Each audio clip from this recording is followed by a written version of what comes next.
Good afternoon.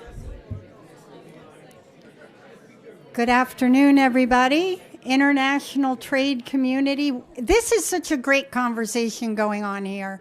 Really hard to interrupt here. Robin and I had to sort of say, should we, shouldn't we?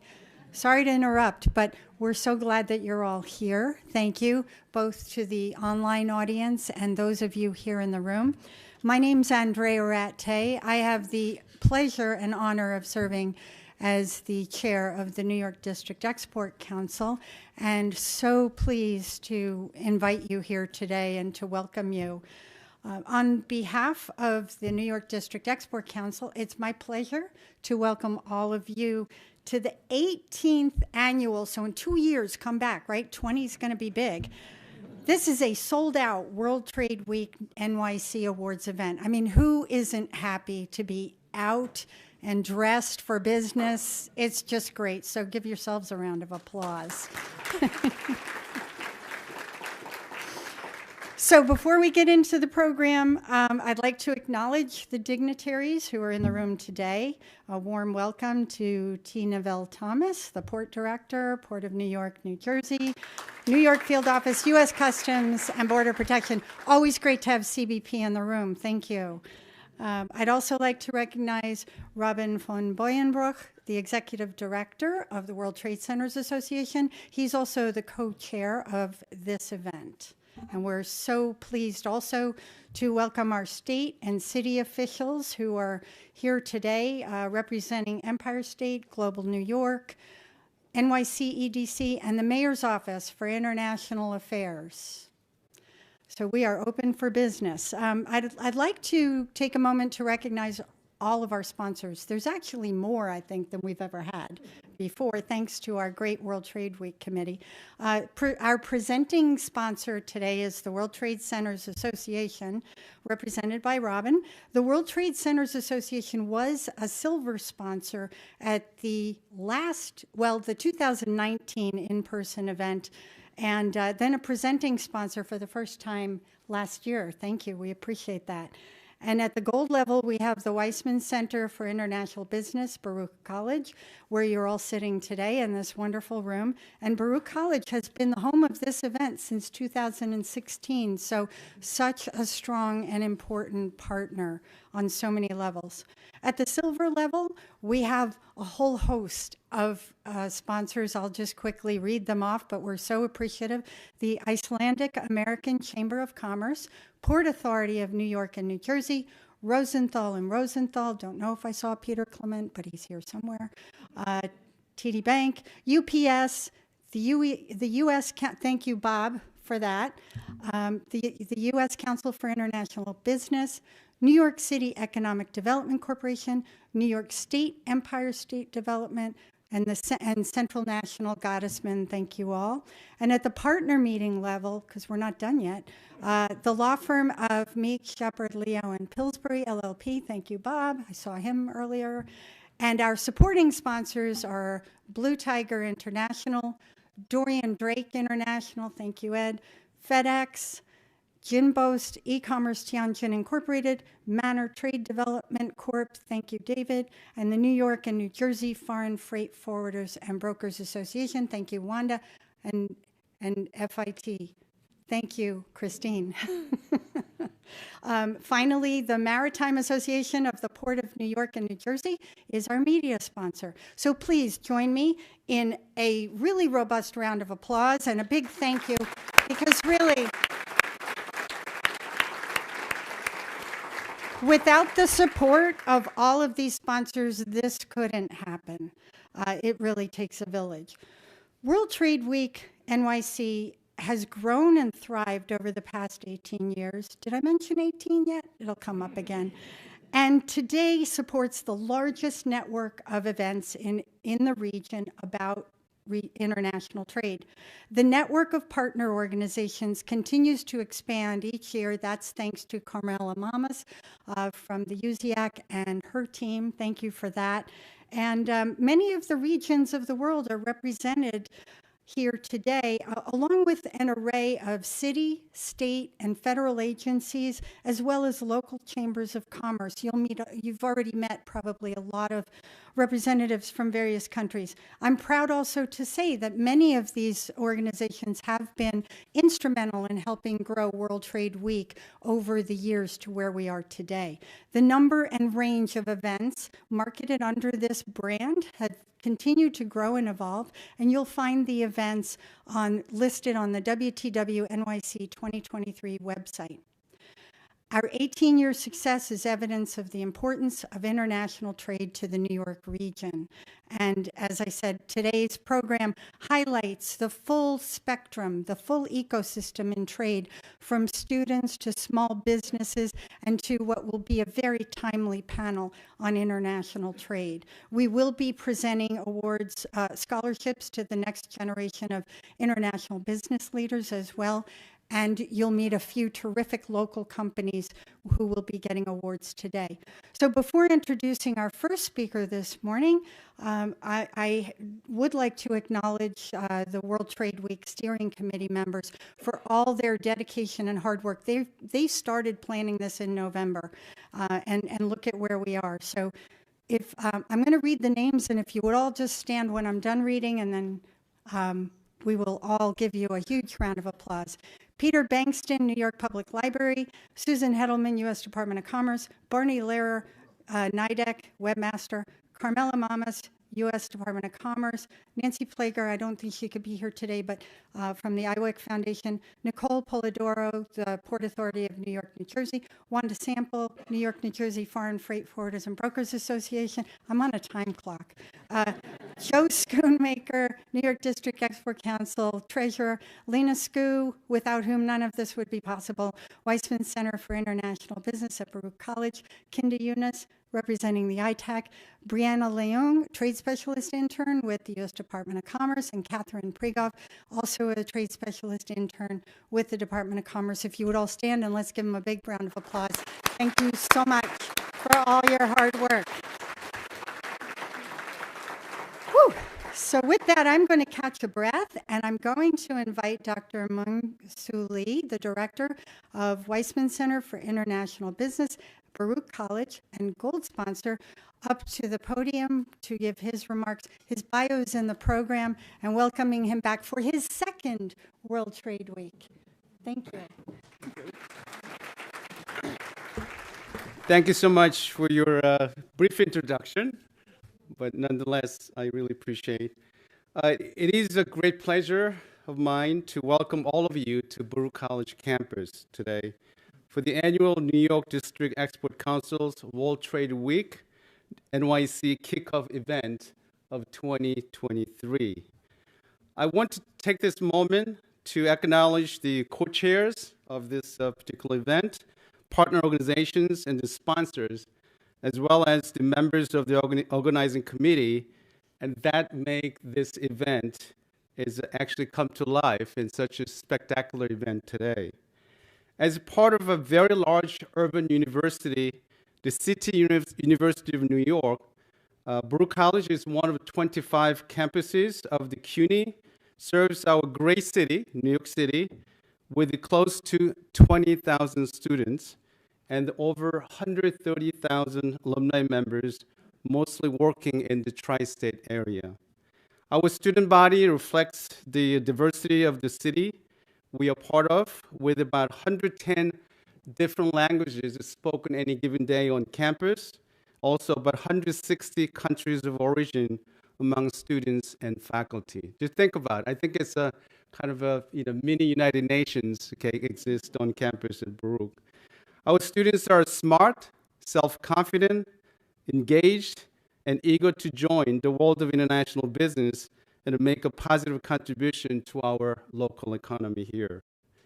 I'm also delighted that some of our students are here today, joined by students from the Fashion Institute of Technology, SUNY, and also the Northeastern University in Boston.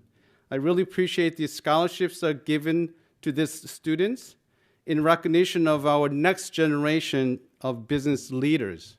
I encourage you to talk to those students today, and while you're here, and to consider them for their internships and jobs, okay? They need them and they are terrific. I'll guarantee you that they are stellar students. Many of you know my predecessor as a director of the Weissman Center, Professor Dr. Terry Martell. I don't know whether who is here today or not. And when I became director almost 2 years ago of the Weissman Center for International Business at Baruch College, we naturally had many conversations about the core mission of the center and also its future direction. Terry and I absolutely agree that it was important to continue our work connecting the college, the Baruch College, and its faculty and students to the international business community and to help to foster an appreciation of the role of international business and international trade to the economy of the New York City region. So today's event is exactly in line with that spirit, and we are very proud to have been able to play an important role in the growth and success of this World Trade Week over the past almost 2 decades. I look forward to today's program with its stellar speakers and awardees. And as a marketing and international business professor, I'm also excited to learn more about the challenges and opportunities of digitizing the global supply chain from the people who know a lot about that particular topic. So finally, I'm also eager to hear from the SMEs, small to medium-sized enterprises, that are being recognized today for their success in international markets. As a Baruch professor for over 3 decades, can you believe that? 33 years to be exact. Okay. I have had a chance to work with many of New York City small businesses and the entrepreneurs. So the companies being honored today truly reflect the vitality and creativity that is hallmark of New York City. So I want to congratulate all the awardees today, and thank you, and I hope you enjoy the rest of the day. Thank you very much.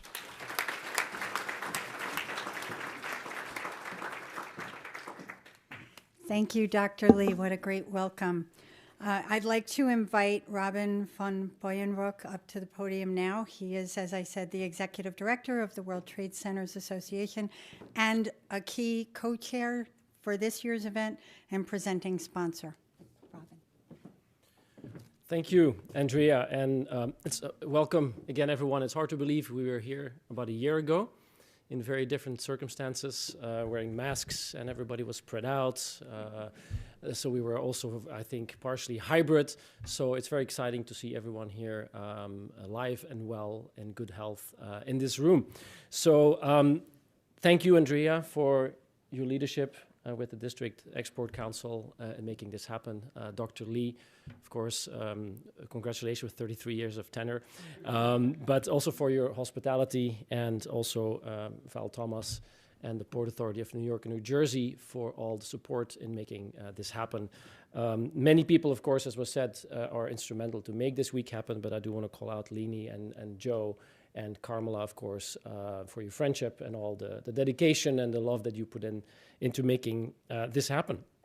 Now, the World Trade Centers Association is an international trade association. We're based in New York, and our constituents are by far and large small and medium enterprises. So that will help you understand why we think being engaged with you all is very relevant.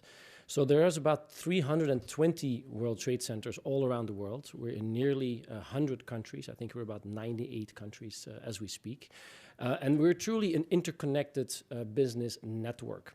And World Trade Centers are not just the mixed commercial real estate that many of you will know, but also airports, seaports, inland ports, logistical hubs, industrial zones, free trade zones, even universities. And growing. So we see this as a very relevant matter to also be very strong and very connected in our local community here with you all in New York. Now, I had thought of certain remarks today. I don't know if you have 5 or 50 minutes. Did you give me 5? 5. But then I met this student here from Ghana. Where are you? There you are. So she made me completely change my mind about what I was going to say. So I'm going to put my notes on the side. We held our General Assembly of the association in Accra in Ghana about 2 weeks ago. We had over 300 business partners, people from World Trade Centers all around the world, many of them small, medium enterprises, coming to Accra, to Ghana, looking for business opportunities in West Africa and in Africa as in general. And as a theme here today is sort of digitization of global supply chains, I just want to say maybe a few words about the opportunity in Africa, also for small and medium enterprises. And this is an area where Carmela and her team and many others sort of played a role as well. Because what we've learned there, and Dr. Lee, you said it, it's always important to also learn when you go to places, is that it's an incredibly undervalued and underestimated market, just because there's a tremendous lack of knowledge and a lack of a perception issue with opportunity in Africa. This is a country with now, a continent with the creation of the Africa Continental Free Trade Area, bringing together about 50 countries and a $3.4 trillion market. The population in Africa is 1.4 billion and is expected to double in the next 20 years. And if you then mind that about 70% of the population is under 25, you can only imagine what the demographics are from a growth perspective. 80% of that growth in population is expected to happen in urban areas. So you want to talk about logistics and supply chains, there's an opportunity right there. So I think when we talk about intra-Africa trade, for example, is only at a level of 14% of all exports within Africa. If you look at other regions, the Americas, Europe, Asia Pacific, the inter-regional trade is 50, 60 to even 70% in the case of Europe.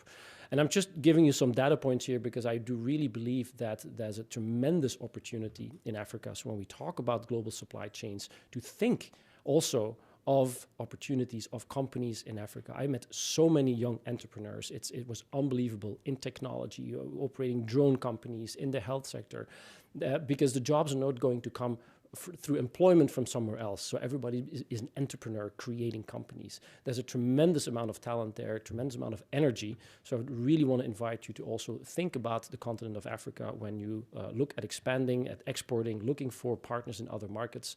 There's a lot of opportunity there. Feel free to come and talk to me and my colleagues if you have some ideas there. But I thought just bringing this up because it's a very relevant topic when we talk about global supply chains, to make sure that the companies in the continent of Africa are included, not just for the economics, but also for a very important social impact narrative. So I will leave it at that, I think, within my 5 minutes, and then we can move on to the next step here of the program. Thank you.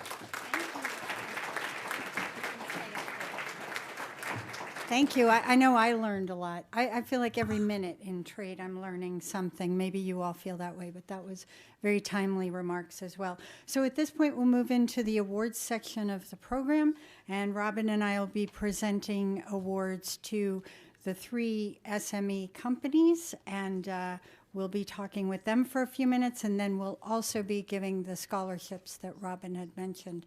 So with that, Robin, Yeah. So I will call you out, and please come on stage and maybe to the left side, right side from your side of the podium to take a photo up. So the Small Business Global Trade Awards 2023 of World Trade Week New York City goes to Zanderm. So congratulations.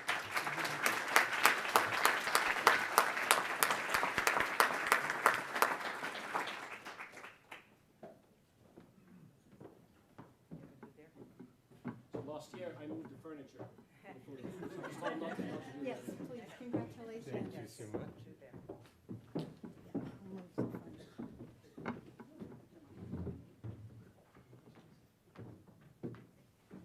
Just tilt it forward a little bit. There you go. Right, just like that. That's great. Good, thank you.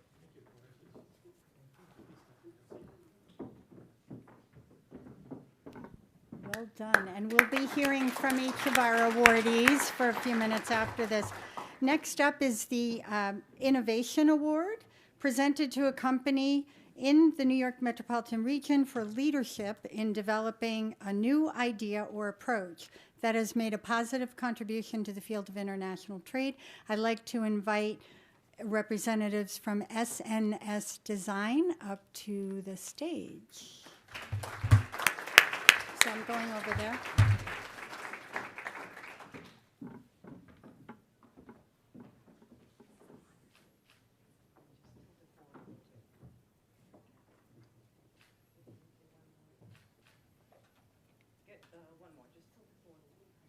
go. That's it. That's it. There we go. Thank you.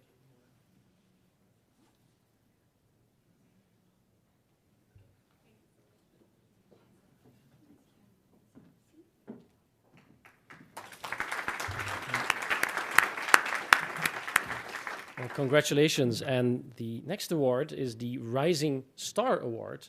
Goes to L.W. Pearl. Congratulations.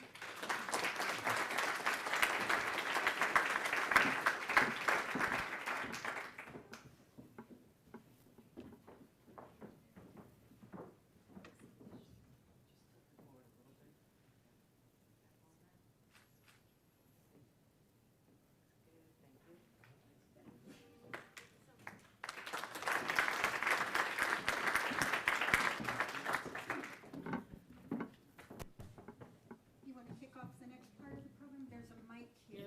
Yeah, I can do it from here. No, yeah, we're getting close to each other.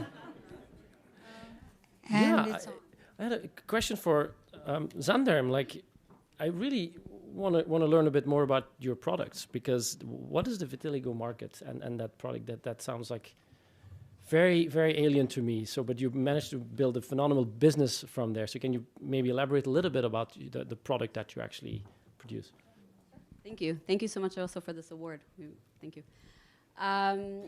So we started in about 2015. We launched on World Vitiligo Day, which is commemorates the death of Michael Jackson, and is now recognized by the UN and a world recognized day to celebrate people with vitiligo. Actually, we didn't recognize that vitiligo was a condition that needed attention. We were in the sun care system, and we were at a sun care show, and someone came up to us and said, hey, would this product that we were working with, would this work on vitiligo? And we looked at each other and we're like, what's vitiligo? And there was kind of a, history, since that point. But we, with the help of so many of the organizations that are sitting here in this room, helped us to protect ourselves, to export to meet companies all over the world. Thank you, Lennox. Thank you, Melissa Hill, who's not here right now. But you have given us the opportunity to expand, and we are shipping our products worldwide. It's a product that helps people. Sorry, I'm going back a second. But we developed what they call a cosmeceutical. It's a cosmetic for dermatology. So here in the United States, it's a cosmetic, and outside of the United States, it's needs to be compliant and everything else. We camouflage people with vitiligo. So if you're not familiar with what vitiligo is, so I said Michael Jackson, Winnie Harlow, it's basically your pigment, your melanocytes die, and you are left with white skin. It affects about 2% of the world's population. No discrimination, age, gender, ethnicity, anything goes, everybody's affected. So we created a long-lasting camouflage, and we ship it worldwide and help people. I think what keeps us going is also like the emails we get that are just people need it and they can't live without it. And 40% of our customers are male. It does not look like a cosmetic. It does not feel like a cosmetic. So it's easy to apply, and it's a camouflage, as we like to say. Very interesting. Thank you for sharing. Thank you. We're sort of doing a round robin of questions, just so you all know. So the next question is for SNS Design. And you've designed a wide range of industrial products for numerous companies, including some big ones like LG, Whirlpool, Eddie Bauer, Roscoe, and so many others. What are you currently working on that you can share with us? Thank you so much. As usual, I'm always excited to work on a wide variety of things and products because everyone has different ideas, different needs, and market. And currently, I'm working on my own product, a medical device to reduce overdosage and wrong dosage in ER, because there's a big cause of deaths in hospitals and can be avoided. So I did get patent in 4 countries, waiting for 3 more to go, and then more will come on the way. So I'm really excited. I've spoken to a lot of medical directors of large hospitals, in contact with them, how to get this product to market, and talking to some other companies to raise funds. So that's one product, and the other one is for online, for entrepreneurs and startups, if they want to bring their own product to market and do it on their own at their own pace and the funds they have.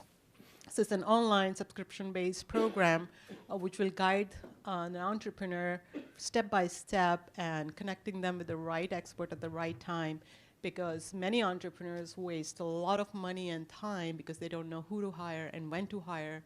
So end up wasting a lot of money and energy, and it's painful for startups when they have to put in their own money, hard-earned money.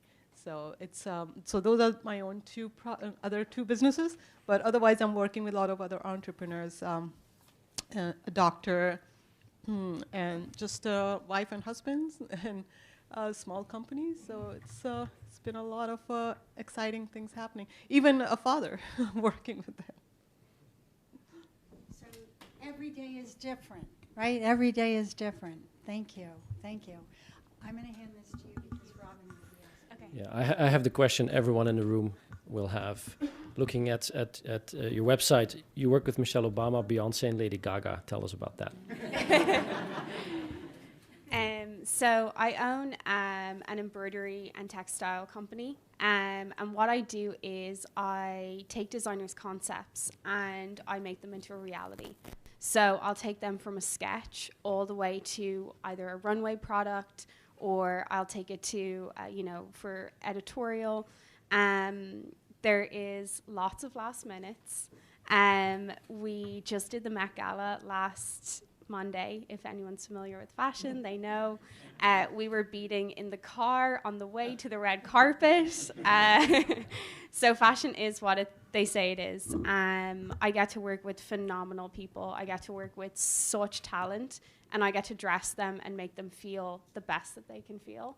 And so I feel like my company that does the embroidery and the embellishment and develops the concept with the designers, I just feel so lucky to be in this space.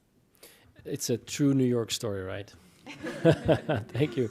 Very exciting. So next question, also back to Zander maybe, because you mentioned a lot about export markets and you're selling internationally. I think for many in the audience, companies, like, how do you approach starting an export? How do you do the marketing? How do you venture abroad? So what has been your process? The process is actually, in our case, very simple and quite complex. As Sarah said, perhaps 2% of the world population is affected by this kind of pigmentary disorder and has spots, but 2% is spread around the whole world. You're not going to find a room full of people unless there's a medical convention of people who have vitiligo. So we have to be able to reach this diverse populace. At first, we tried to do it through a direct distribution system, country by country.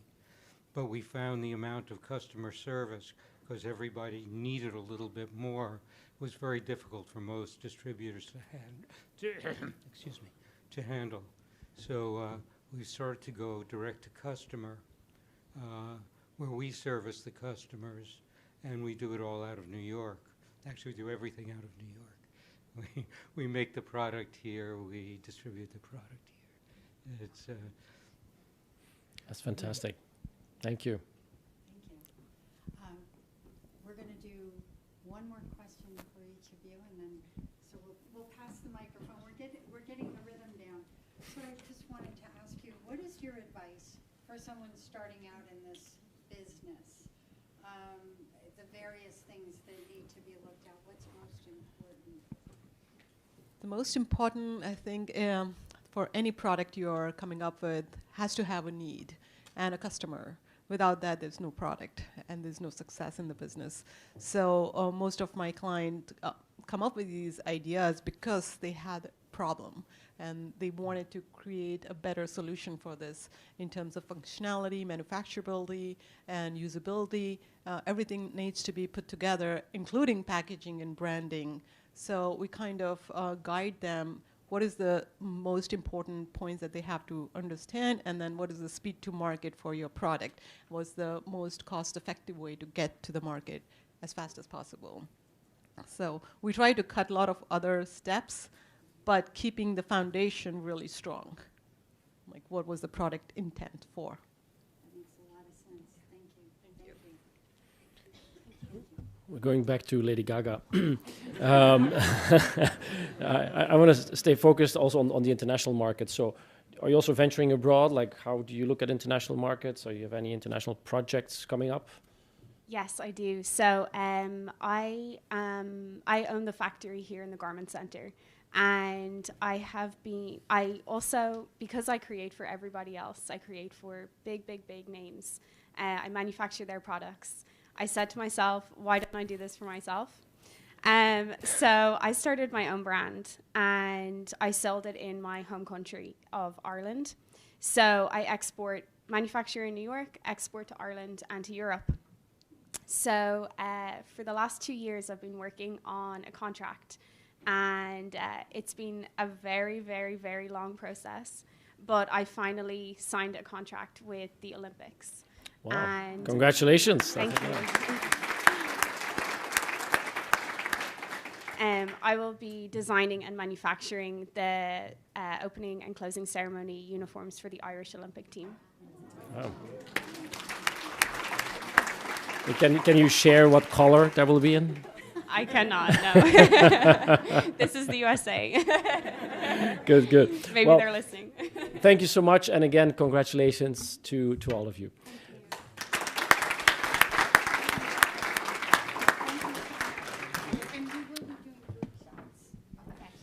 We're going to try keep up with our time management, but we have two other important matters, which are announcing the scholarship recipients of the World Trade Week WCA Student Awards. So, the first award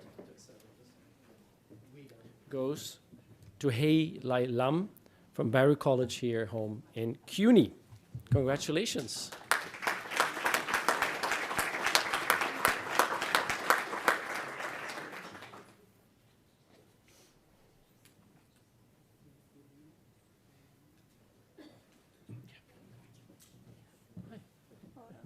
Congratulations. Come on.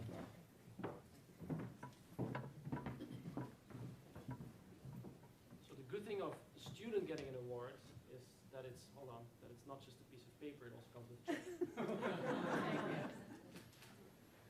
So it's a $1,000 scholarship. So congratulations.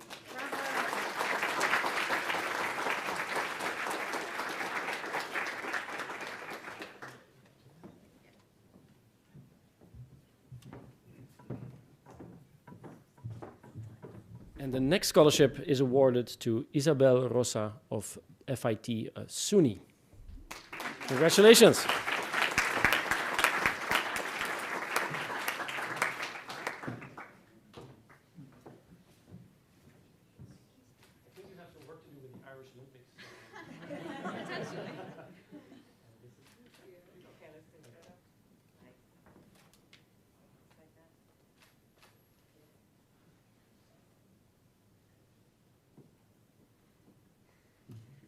So while they're finishing up the pictures, I'd like to stay where you are. Everybody who got an award, sorry, we just want to call you back up for a group photo, and then we will move into the panel. So SNS Design, Zanderm, and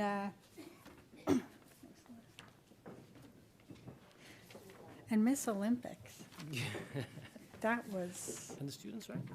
And LW Pearl, and the students. Yeah, yes, the please. students on as well. Please Of course. come. Sorry. Of course.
Well, that was fun, and congratulations to the scholarship winners, the awardees.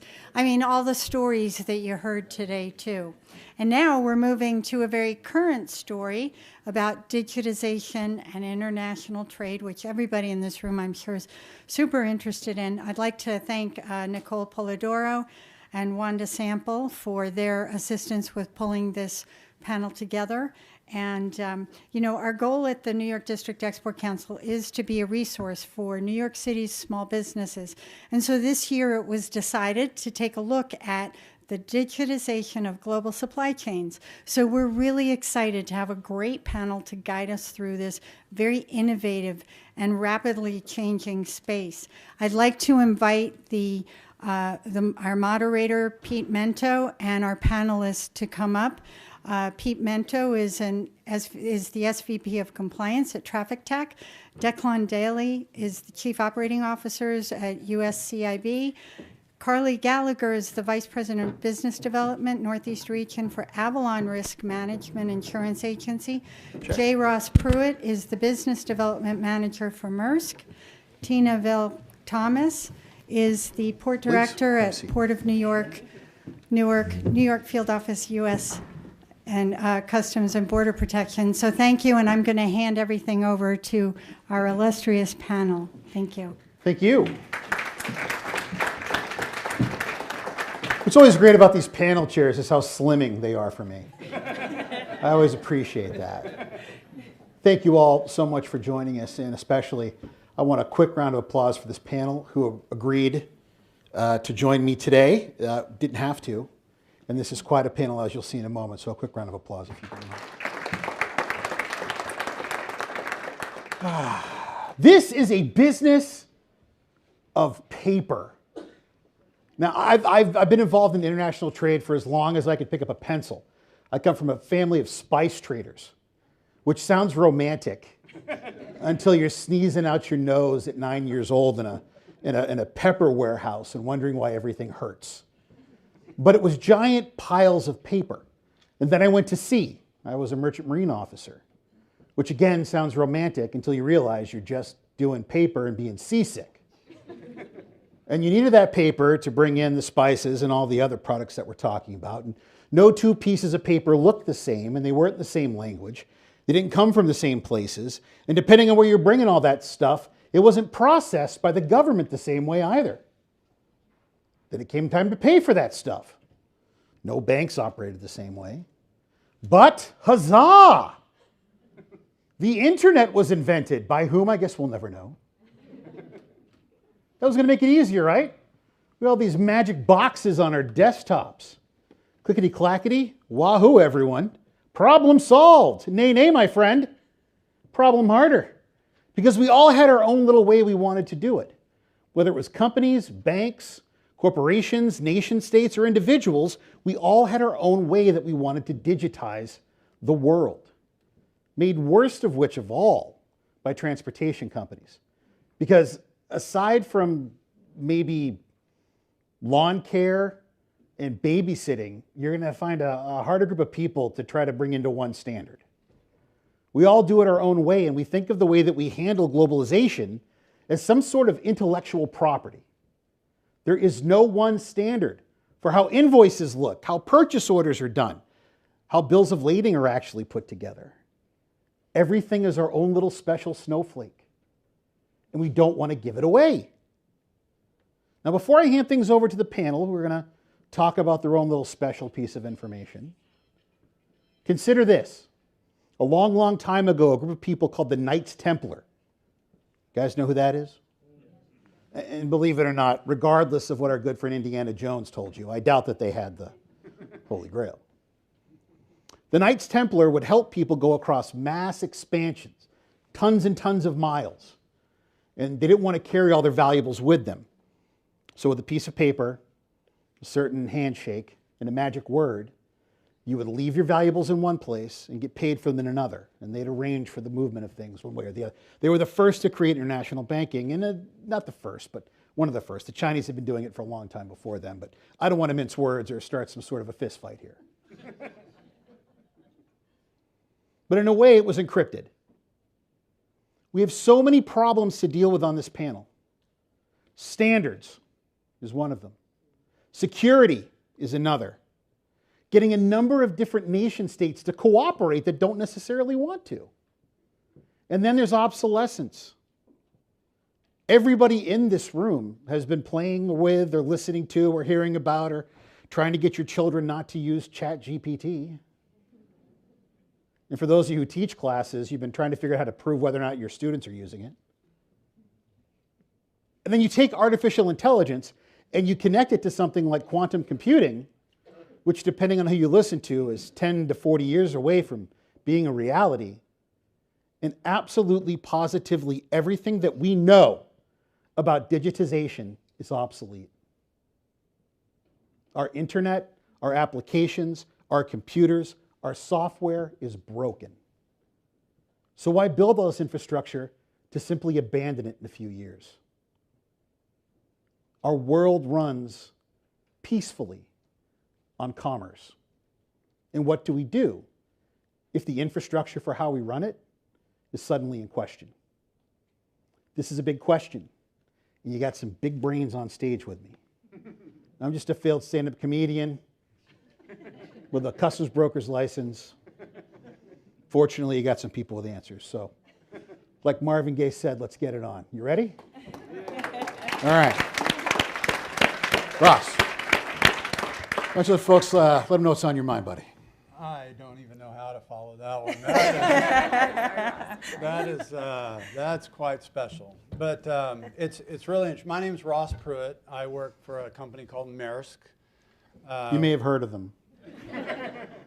And we, for those of you who may not know who we are an asset-based end-to-end supply chain. So we have our own warehouses and our own employees and our own vessels and our own containers and that sort of thing. So this whole thing of digitization is a big thing for us, because if you think about it, and I shared this with a couple, and I'll use it. It's how many of you, raise a show of hands, have ever heard the acronym WMS? A few of you. You know what it stands for? Anybody? No? Okay, so we'll put that in second place. Nobody? Warehouse was the first one, management and system. It really means, where's my stuff? If you're a logistician and you're into supply chain and you order something from Amazon, what do you want to know? Where is it, right? That's what you want to know.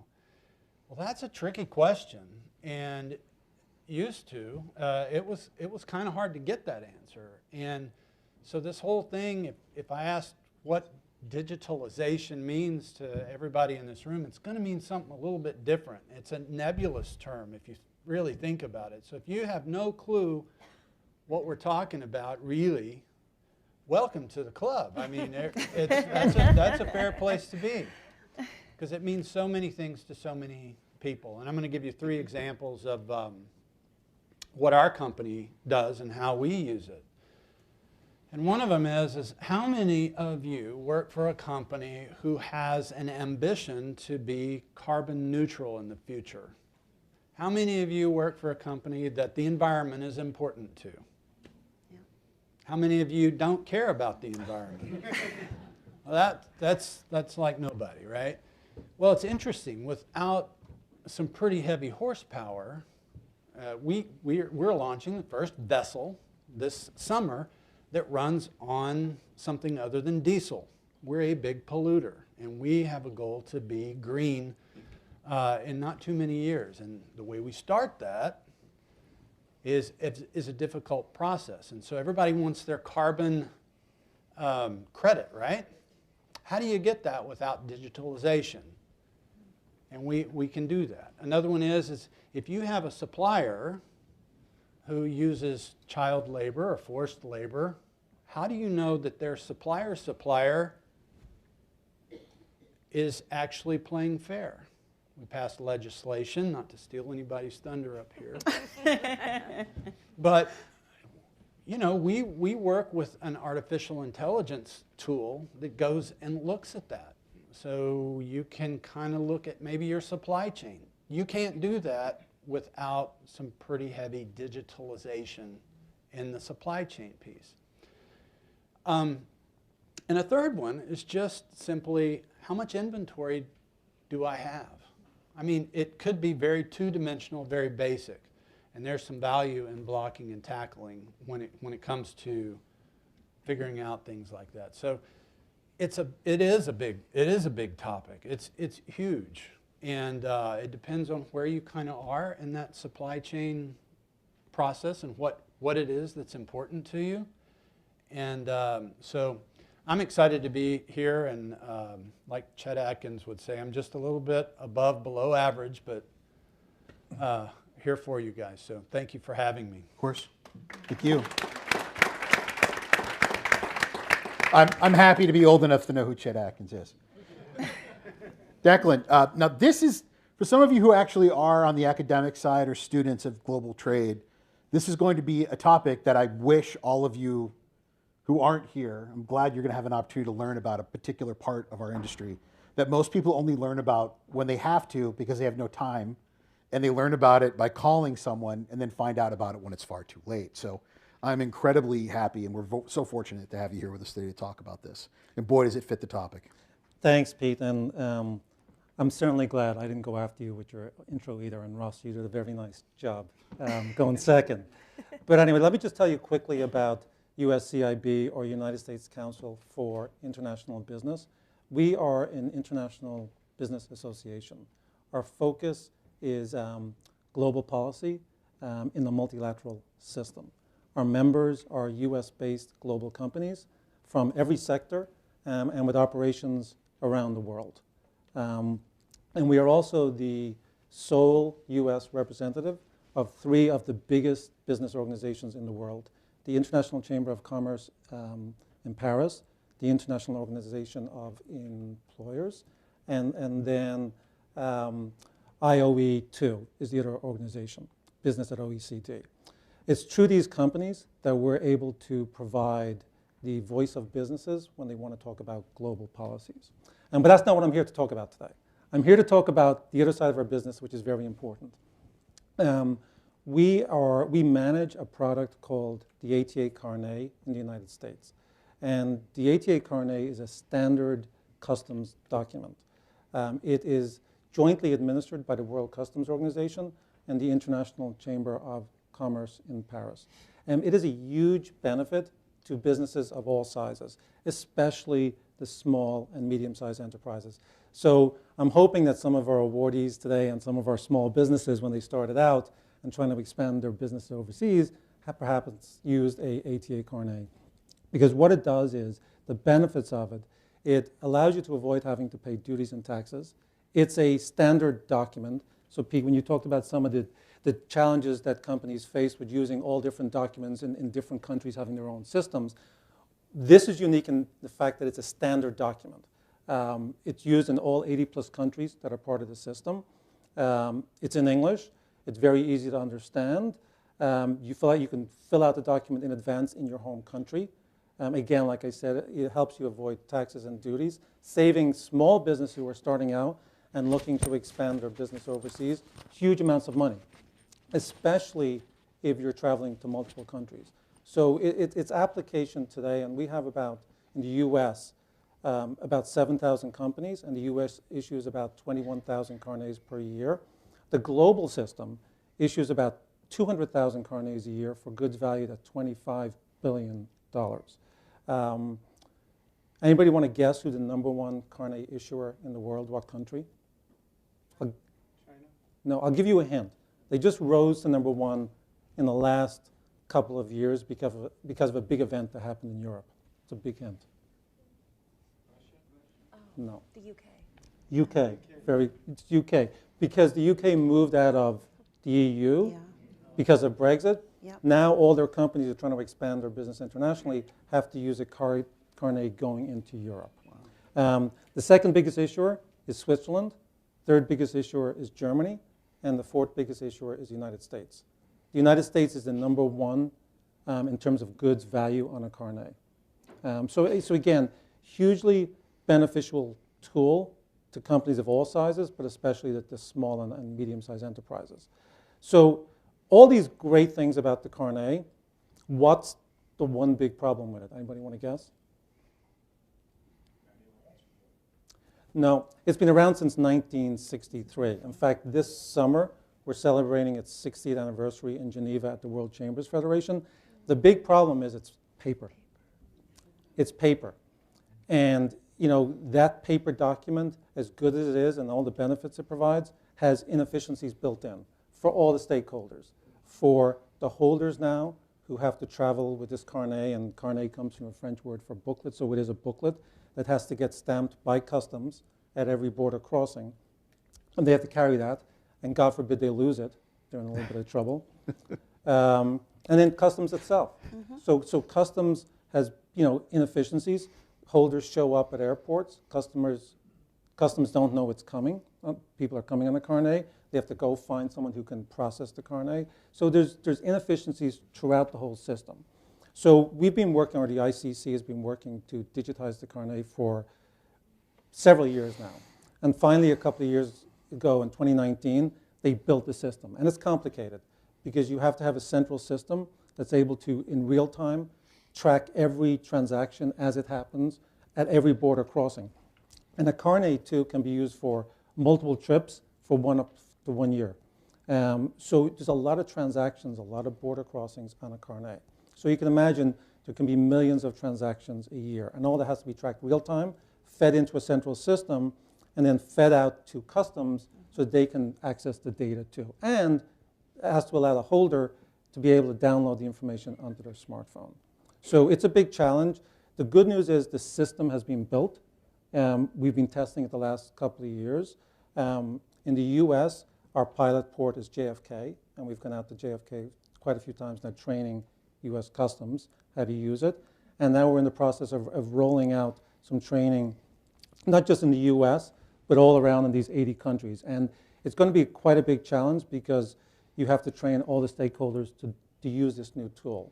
But when we do eventually train them, it'll be a valuable asset, and hopefully it will enhance the experience overall and lead to more carnets being issued.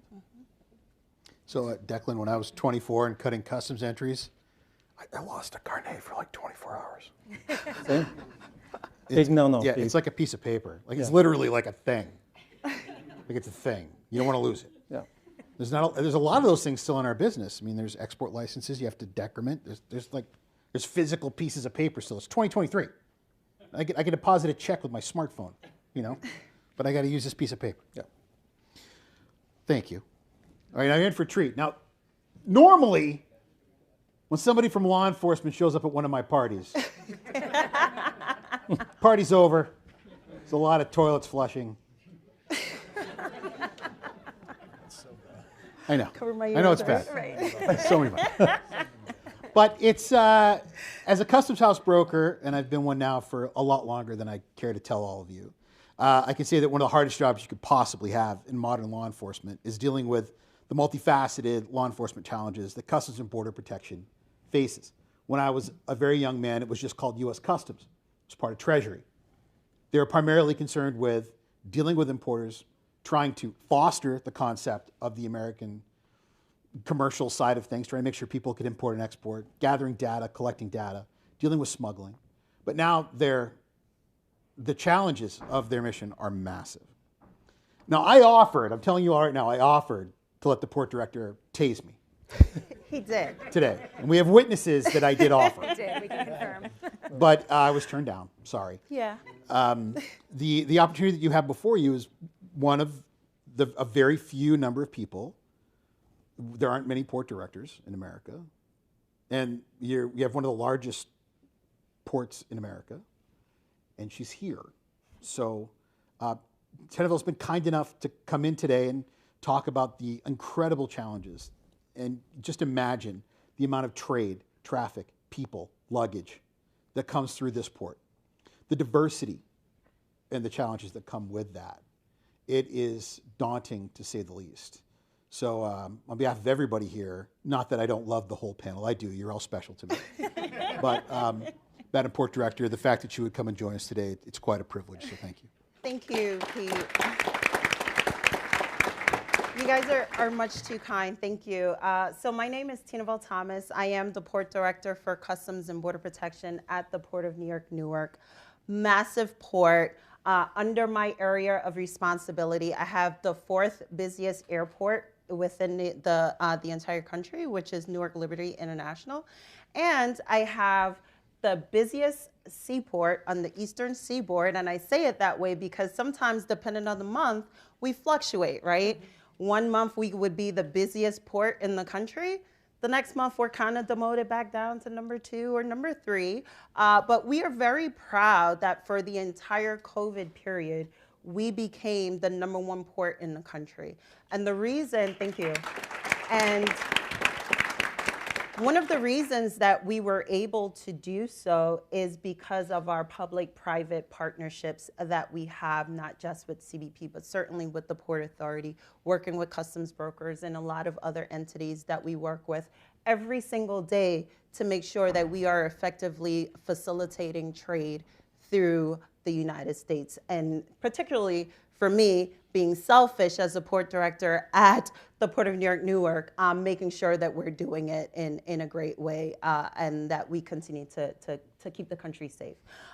Just to give you a little bit of my portfolio, and then we'll certainly talk about the digitization portion and the way how all of us, what it is that we do kind of meld into each other and making sure that we have effective flow of trade. So I have 1,200 employees that are assigned under me. That consists of officers, agricultural specialists, import specialists who's looking at the trade and the commodities as it's coming in, making sure that it's being valued at the price that the importers state that it is, or it is a actual genuine product. I have general aviation locations as well. So aside from Newark Liberty International, I have 5 other general aviation airports throughout the New York, New Jersey area. So that includes Stewart Airport, Westchester Airport, Morristown, Signature, which is located at nearby the Port of New York, Newark, and also Teterboro as well. If you've ever taken a cruise out of the New York, New Jersey area, the cruise ship terminals are also under my area of responsibility as well. So we have both on the New York side and under the Jersey side. So it is a vast operation. And I'm sure right now you're all thinking, man, how the heck do they do that with 1,200 employees, right? I think about that every day. I actually, I was telling my fellow panelists here, before I came here today, I spent 2 hours trying to figure out how are we gonna do more with less, right? Because as an agency, we've set the bar so high with facilitating effective trade and travel through the United States that we've shown that we've been nimble, but it is hard, right? It is hard, and we wouldn't be able to do that had it not been for us being able to work effectively with our partners, like I mentioned before, but really relying on our technology. And specifically, one of the things that we recognized very quickly within CBP, especially during the pandemic, there was this saying that they would say, like, boxes don't complain, but people do, right? Before the pandemic, that's what it was. Like, the boxes, they don't complain. But the people, if you make them wait at the airport a little bit longer, everybody's always in a rush, they start complaining, right? And they complain loud, people start screaming, they complain, right? What happened during COVID, nobody was traveling, right? Passenger counts dropped significantly. But then guess what was going up? Those boxes were going up. And guess what started complaining? Those boxes started to complain, right? Because think about it. We went from a as-needed basis when we're shopping on Amazon to just in case. How many people bought a significant amount of boxes of toilet paper just because you were concerned that you were going to run out, right? And all of that, as you're purchasing those items, it's coming in through our ports, coming in through the Port of Newark, and coming in internationally, that we're having to check that to make sure that these are legitimate products that you're purchasing, right? So that was a very interesting twist for us. And one of the things that we recognized that we had to do, again, because we weren't getting more staffing, is to work a lot smarter, use our technology, being able to digitize certain parts of our job functions to be able to do so, right? So we relied on our intel. We started having officers working within intel units to be able to identify those products, those shipments, potentially those passengers who were of higher risk for entering into the country.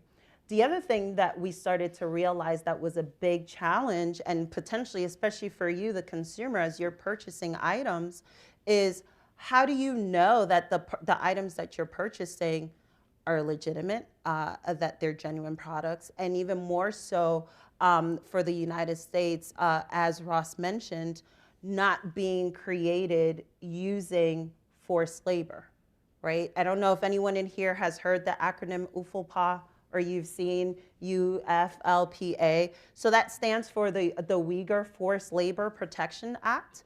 And that was recently signed within, this initiative that started with the White House, and that said, if there are any products, any goods that are being shipped into the United States that the government had a reason to believe that was created in part or in whole with the utilization of forced labor, that CBP has the right to detain those products.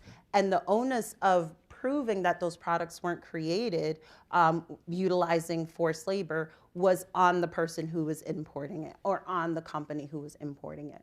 Why is that important to you, right? Because every single one of us at any given time could be an importer. If we go online, we go on Amazon, we're purchasing items, and we don't know our supply chain, we put ourselves at risk for that, right? So the government, aside, along with, enforcing UFLPA laws, we also work very closely with other agencies to be able to, we have trusted partnerships with them so that they can say, hey, we've checked our supply chain, we know that it's good, and they share their information with us, they share data with us, and we could have them as trusted partners. There's 2 programs that we have that allows them to do that. That's one of them is the Customs Trade Protection Act, or CTPAT Partnership Act, where they say, hey, I know my entire supply chain. We put you through a review and ensure that you are that, and you get to be able to expedite your products as they come in.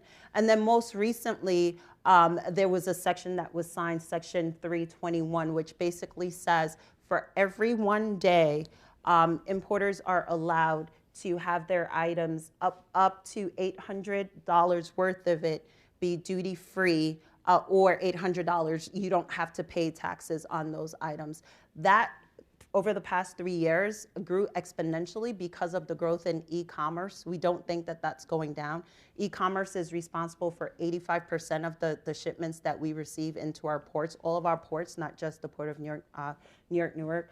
So it's constantly things that we're looking at. But again, we are not able to do what we do for CBP. We can't do it alone, and we rely heavily on our partnerships to be able to do that. So I am very excited to be here today, just share a little bit about what we do. I love CBP, as you can tell. I think we have the best job in the country. That's, of course, being biased, if you will. But no, at the end of the day, on its fundamental basis, we're responsible for keeping bad things and bad people out of this country while effectively moving the trade and processing passengers. And we're very proud of that. So, Pete, thank you so much for having me. You. Very excited to talk about it. Thank you. All right. Well, you wanted to go last, but Carly Gallagher, every one of us on this stage can tell you stories about how absolutely horribly the supply chain could go wrong. As a sailor at sea, I can tell you stories about fires in containers when you're 1,000 miles away from port. I can tell you about 60-foot seas and 30-foot swells, and watching men and women that have been going to sea for 20 and 30 years just retching. I can tell you about every single container on the top deck being ripped off the ship and going overboard. I can tell you stories. But I got a feeling you can tell me better ones. Marine insurance, maritime insurance, how we manage to find ways to deal with bonds, how we deal with the financial aspects of loss have also been a problem when it comes to, first of all, getting people to take it seriously for, I don't know, centuries, And then also finding ways to make it easily digitized when there, again, are not standards has been a problem. So we're lucky to have someone here to discuss that. So go ahead, terrify us, have fun. Thank you, Pete. That's quite an introduction. And this is an impressive act to follow. So I'm honored to be on this panel and part of this conversation. And it's funny because I consider myself a very positive person and a glass half full type of person, but in my living, that's what I do. I make it so people don't sleep at night, right? So I have to add a little bit of the gloom and doom and the risks and challenges to this conversation, but it's a really important part of the conversation. So as my panelists have all been saying, you know, we come from historically a paper industry. Airway bills, bills of lading, delivery receipts, customs bonds previously were paper, carnet bonds still are, right? And so as we've entered into this world of new efficiencies, along with that becomes a great increase in cybercrime that goes along with it. So we're all storing large volumes of data on our networks and our systems now that are vulnerable, that could be compromised. And we all have this growing dependence on technology. And so, you know, we need that technology to stay operational. So what happens when it fails? So I'd like you all to just pause for a moment and imagine that tomorrow you log onto your computer to discover that all of your data has been held hostage until your company pays $1 million to a cyber criminal, right? What would you do? Like if one of your systems isn't working, or your email isn't working for an hour, you know, how much that's an interruption for you. You know, so how would your company react? And if that made, you know, put you in the position that you had a total systems outage for, let's say, 2 weeks, what would the impact be on your company if that happened? Ransomware is the largest source of cybercrime today. And in the transportation industry, from June 2020 to June 2021, we saw an increase by 186% of ransomware attacks weekly. So huge increase in this COVID era and as we're relying more and more on technology. The average ransomware claim is $4.5 million is the average cost to a company. And the average downtime for a company is about 11 days. So 2 weeks before they can get back up and operational. So it is just critical that when we're talking about our automation, it's not trumping the importance of cybersecurity, right? There was a recent study done by Descartes of a forwarder and brokers benchmark study of the industry. And 77% of logistics companies cited that investments in technology was their top strategy to address the ongoing challenges of the supply chain and to advance automation and digitization. Of those top performers, they said that technology was a fundamental part of their growth strategy. And when they looked at their competitors' advantages, they said the companies who were offering these customer self-service portals where they could book their shipments and track their shipments and all these things that we want to see right now, those were the ones who had the competitive advantage right now. So this transformation is propelling this industry into the future. But what happens when you can't access these fantastic systems due to a cyber breach? So while we're focusing on this importance of digitization, it's critical to prioritize the cybersecurity at the same time. Truly, the bad actors and the cyber criminals, I think they're advancing just as fast or faster than the technology, right? They're always one step ahead. And what is more impactful today than disrupting the global supply chain? So thinking about a few different ways, some of my horror stories, right? Would be, there was a, I'm not gonna name names, but there was a large global customs broker and freight forwarder who suffered a cyber attack last year. They had to have a complete systems outage for 3 weeks in order to stop the damage from continuing. They weren't able to book shipments, track shipments, clear entries. They actually had to tell their customers to go to their competitors in hopes that they would come back to them when they were back up and running, right? How hard is that to do? Their initial report said that they lost $60 million in demurrage charges and just in the expenses to investigate what had happened and to restore their systems and remediate the situation. So not to mention the reputational harm that they had as well. So this had a significant ripple effect on the entire global economy and the supply chain. And actually, one other thing is they're still dealing with lawsuits today. So this was over a year ago, and they're still dealing with the lawsuits that are still coming their way from customers and other parties that were affected by this attack. And then, just a little other food for thought in other ways that this could affect us of, you think of airlines. When an airline is disrupted for even a couple hours with their systems, we hear about it on the news, right? Of, ABC airline had issues this morning. All of the airports are backed up with people waiting to get on flights. So what would happen if one of these bad actors actually breached the entire system of one of our major airlines and that airline wasn't operational for days or weeks at a time? That'd be significant, right? And, as the automation is continuing with trucks, right? The scary thing about this is the cyber criminals can hijack some of these systems to actually take control of the vehicles and do things like derating the engine or, interfering with the brake system. And that's just terrifying. So now we're not talking about just significant financial loss for a company, but you're actually looking at bodily injury and liability suits because of a cyber attack. Warehouses. I mean, the advancements with AI and robots is fascinating of what's being done in warehouses to keep up with inventory and e-commerce and stocking shelves. But Amazon is using, I believe it's 520,000 robots right now in their warehouses. And they're also testing residential drone deliveries in different areas. So, again, incredible advancements in technology, but you have to look at the other side of it to say, well, what happens when somebody interferes with that? So it's just an inevitable part of doing business today, and you really have to ask the question of, it's not if it's going to happen to my company, it's when it's going to happen to my company, and be prepared. So, what can you do about it if you know in some ways it's inevitable that this might cross your door at some point? There are many ways that you can be better prepared when this does happen, like just having this conversation and thinking about it. And the number one thing I would say is to have a cyber incident response plan. So your company should know, if this happens to us tomorrow, what are we doing? What's the first thing we do to react? This is critical, and should be part of every company's business continuity plan and crisis management plan now. I have so many clients, or just in general, we think cybersecurity is an IT issue. It's not just an IT issue. It has to be addressed from an executive management standpoint in conjunction with IT, of really working together as part of this business plan. There's tons of other risk mitigation strategies. I know we're kind of on a tight timeline, but just to say a few of them, things like backing up your data and encrypting your data. If you're hit with a ransomware attack, but you can restore your systems from a backup, you can avoid potentially having to pay that ransom, right? If you can get access back a different way. Backing up, updating and patching your software regularly. Of course, unique complex passwords.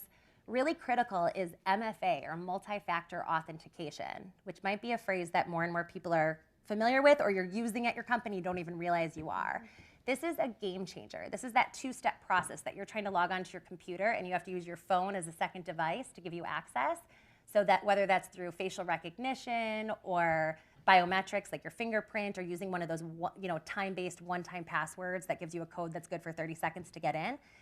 Microsoft says that 99.9% of cyber breaches are stopped by using MFA. So if there's one thing you could take back to do and implement to improve your security, it would be multi-factor authentication.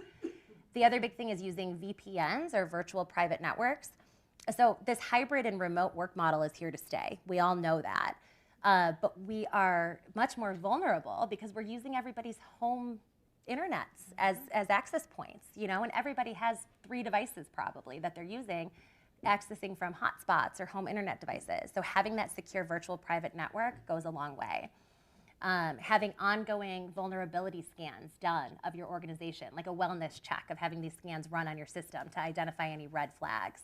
Having security awareness training. I probably get something from my IT team once a week saying you have to do this 5-minute course on ransomware, or clicking on that email, or those phishing attacks, right? So that's really important to have all of your employees and your executive management team doing that. And then, last but certainly not least, in terms of a risk mitigation strategy, would be implementing and understanding your cyber insurance program. So many of those strategies that I just mentioned are included in a comprehensive insurance program, where they're giving you the pre-breach services, like saying, here's the vulnerability scans, here's security awareness training, and then even better, the post-breach services for 24/7 access to a hotline. If you're breached on a Saturday or on Thanksgiving or something like that and can't access your insurance broker. And then they also provide you with these, response teams, crisis management, to say, you know, here's a negotiator, here's a breach coach, here's an investigator, here's a forensic expert to actually help your company as soon as something happens so you can respond quickly and effectively. So, you know, in addition to that, it's going to actually give you the insurance coverage for the ransomware losses, the business income loss. If you're non-operational for 11 days, how much income have you just lost, right? There's a lot of funds transfer fraud going on, and then you're going to get lawsuits as well. You know, so that's just a real brief overview of it, but hopefully that just gives you some concrete ideas of ways that you could be better prepared and hopefully sleep tonight. Anybody want a drink? Well, I didn't expect everyone to be a bunch of chatty Charlies up here, so I was going to have to move the conversation along a lot more. I'm just ask one quick question of everyone, then we're going to hand it over for questions for the panel, the interactive portion. With the exception of our friends that are managing the ATA side of things, Carnet, and customs, they have no competition. You know, if there was secondary competition for customs, it would make my job so much more interesting. But there is not. And the same can go. However, when it comes to marine insurance, casualty, anything that has to do with risk mitigation, and with vessel operators, and with asset-based logistics firms, certainly customs house brokers, although who else would anybody want to go to?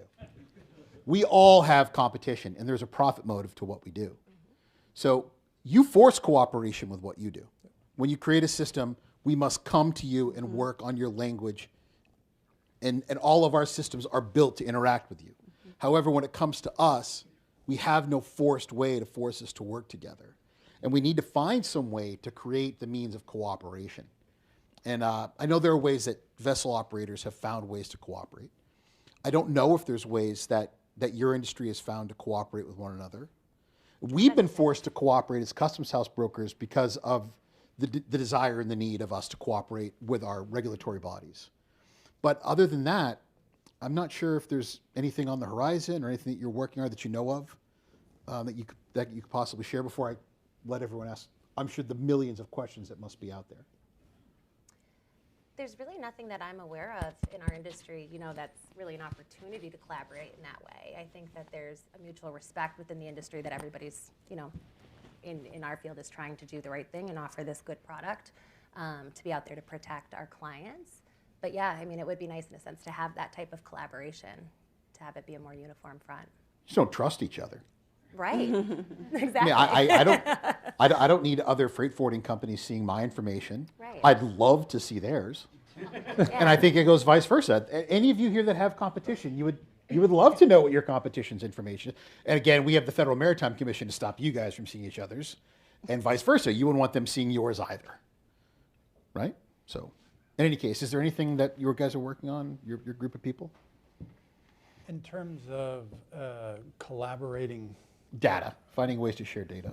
Share data, I would say not unless it is required that it be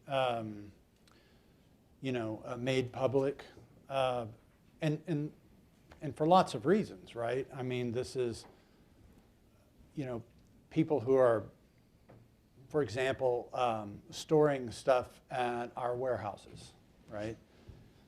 Putting it on our trucks. They probably don't want that made available, hence the data breach piece, right? That's why we're guarding against things like that.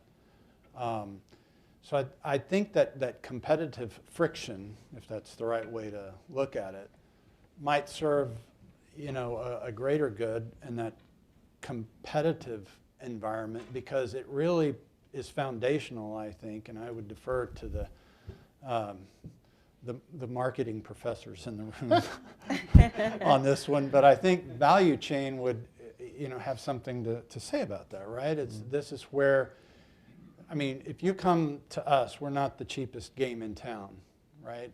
But if you want reliability, and if you want, and you can dollarize the error and variability within both supply chains and demand chains, and a lot of people don't talk about demand chains, but that's, you know, I think it was I think you said, if there's no customer, you really don't have a product, right?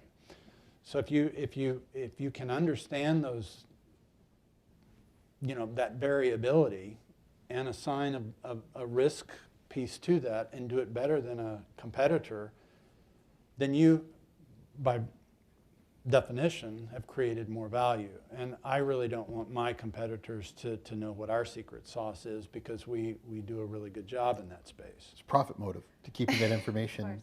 And you have shareholders and they have Right. expectations, and let's just be honest. I mean, that's an important part of how you create value for your customers and value for your shareholders. That's what I'm saying, is there's no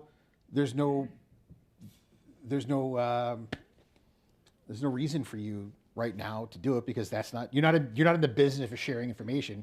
You're in the business of creating value for your customers and your shareholders. And I think that there's another aspect to it too. It's one is if you you see over time, and all of you, no matter what your role is, you might be a student, right? And what's changed in the last 10 or 15, 20 years is you go on to Blackboard or whatever platform you're using, and you generate a classroom chat that runs from Wednesday to Sunday night. That didn't used to exist back in the day, right? It just didn't. But it makes it. But if you go to other universities, they do that too.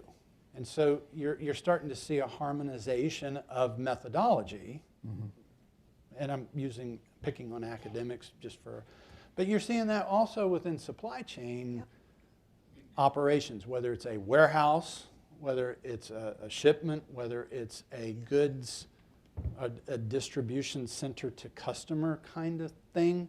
I think you see a harmonization of the expectations that's driven out there in the market. Again, going back to market-driven things. And so I think standardization may play, but I don't think necessarily that the data and the specifics and profitability and such like that. I don't know that I could frame a reason to have that exist. Understood.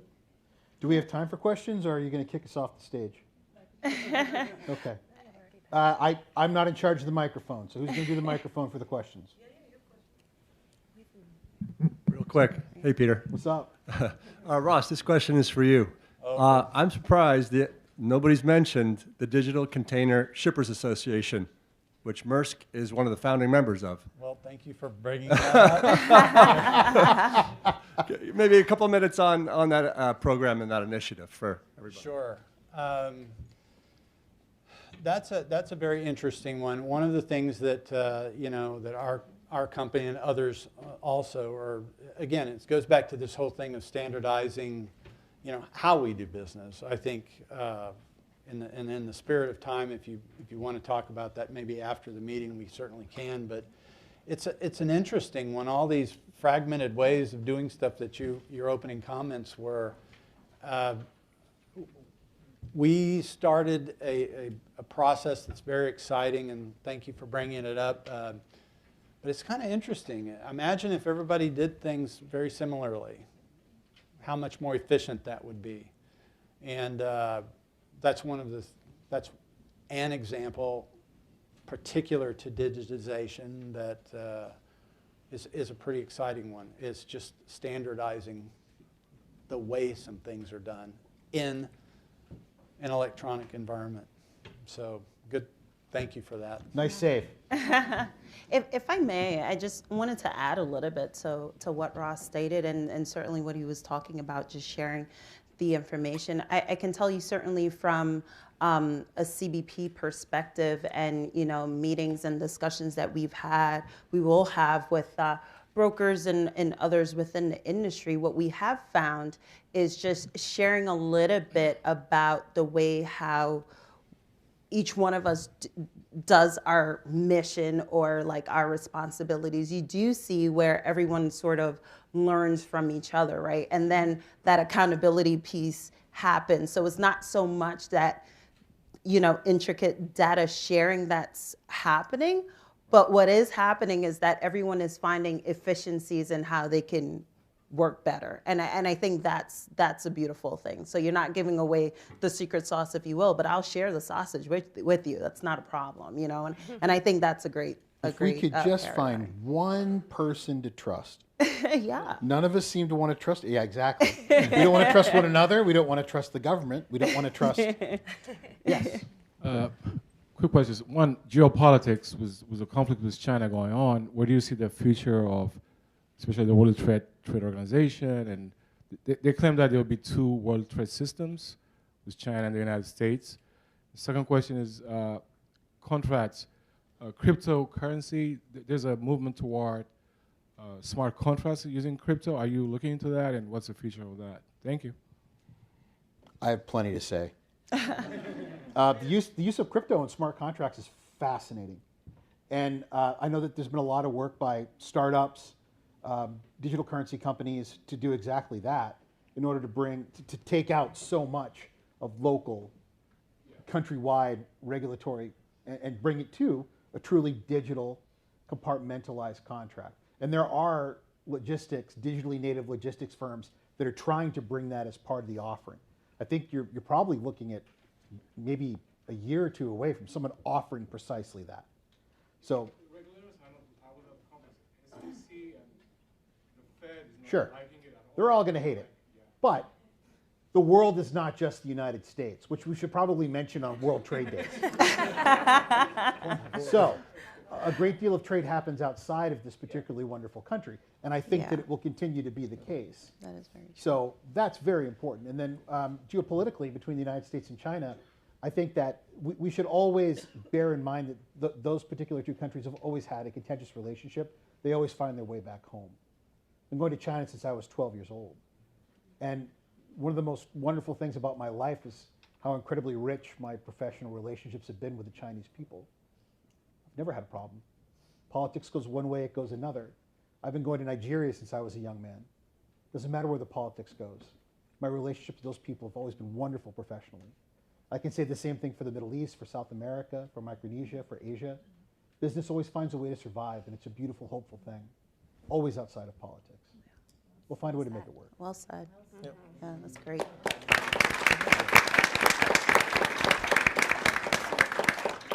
Is it a quick question, John? Otherwise, you can. We'll make it a long answer. Go for it. This is for Ms. Gallagher. So, out of all the companies that have been victimized by ransomware so far, do you have a sense of a percentage of how many give in and pay, or how many find a way to fight it without paying? It's a great question, and I don't have a specific percentage, but every situation is completely different.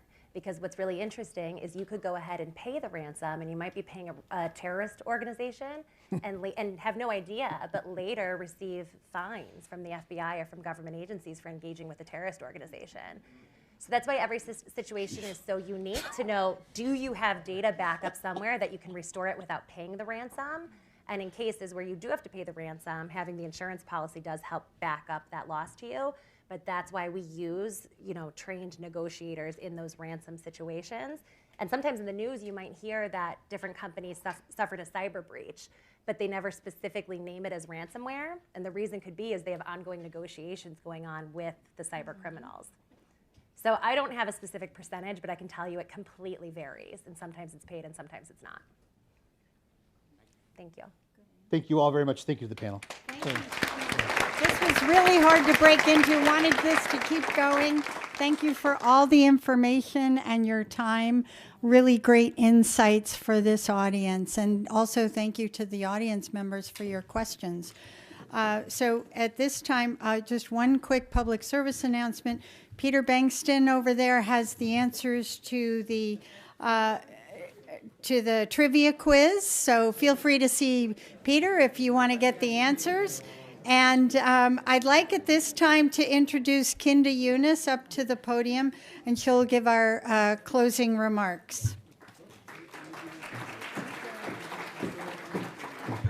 Thank you, everyone.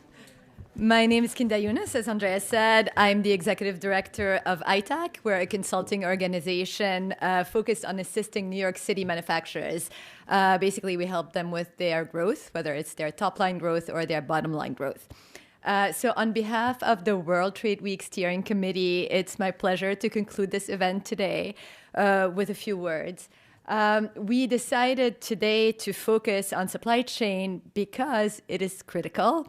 One of them, I'm going to try to keep it short. I know we're a little bit over time, but one of the examples that I wanted to share was, when you think about multinationals, one of the biggest success stories is Apple. And we all know of Steve Jobs, but really it's Tim Cook who's behind Apple's phenomenal growth. And the reason why that growth was achieved was through supply chain optimization and control. They were able to really control and digitize everything, and they were able to cater to changing consumer demands while at the same time ensure against risks of interruption on the supply chain side. I was also going to say that at ITAC, we work with manufacturers day in and day out. And we just heard a whole bunch of topics today about the supply chain, whether it's cybersecurity, whether it is forced labor. And I can assure you that we discuss these topics every single day with our businesses. One of the things that we're seeing more and more here in New York is vertical integration as well when we talk about supply chain. So I can give you, last week I saw 2 manufacturers, and they both told me a very similar story. The first one, he's a lighting manufacturer, and he was getting tired of waiting. He said he was waiting forever for his suppliers to send him glass. And so what he ended up deciding, and that decision was made easier by the fact that prices were also getting higher and higher. So what he ended up deciding was to acquire a glass blowing company, and he just brought it in-house, and was able to control costs and production that way. And we're hearing more and more of these stories. So, that same day I saw another business. They make appliances, and they buy a lot of fabricated parts. They buy millions of dollars worth of fabricated parts. And again, same story. Basically, a lot of his suppliers had closed their operations, and he was suffering as a result. And they decided to build a fabricated parts operation from scratch within the business. So we're seeing more and more of that, just to minimize the time to market, to optimize scalability. And, I think it's a little bit of a trend that we see here. So I could give you many more examples, but really the point I'm trying to make is that even, locally in New York, a lot of the businesses are laser focused on controlling their supply chain, digitizing it, optimizing it. So, it'll be interesting to talk about how that evolves at our next events. To conclude today's event, I would like to thank once again all of our fantastic sponsors, speakers, industry experts. We are so grateful to you. Our network of partners, that network keeps growing year after year. And for that, we are extremely happy and grateful. Baruch College, obviously, for allowing us once again to host this great event here. And of course, the District Export Council and the World Trade Week Steering Committee members, Lena, especially you, our wonderful leader, for all of your hard work. Thank you. I would also like to congratulate once again the companies and individuals who were recognized during today's awards ceremony. You inspire us, so thank you. And last but not least, I would like to thank our audience, all of you here at Baruch College, but also all the participants who are joining us online. We are very happy to have you. We hope you enjoyed this event as much as we have. And enjoy the rest of the day, everyone. For those of you who are here with us, we look forward to continuing the conversation. Thank you very much.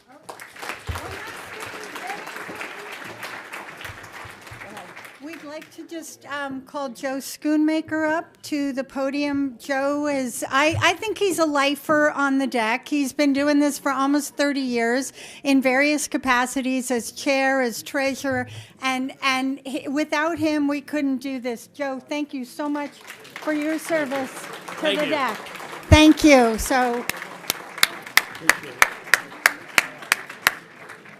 Super. And thank you so much for coming. We'll see you next year, probably same place, same time. Enjoy. There's going to be still some networking till 4 o'clock. outside, so please help yourselves and finish up your conversations.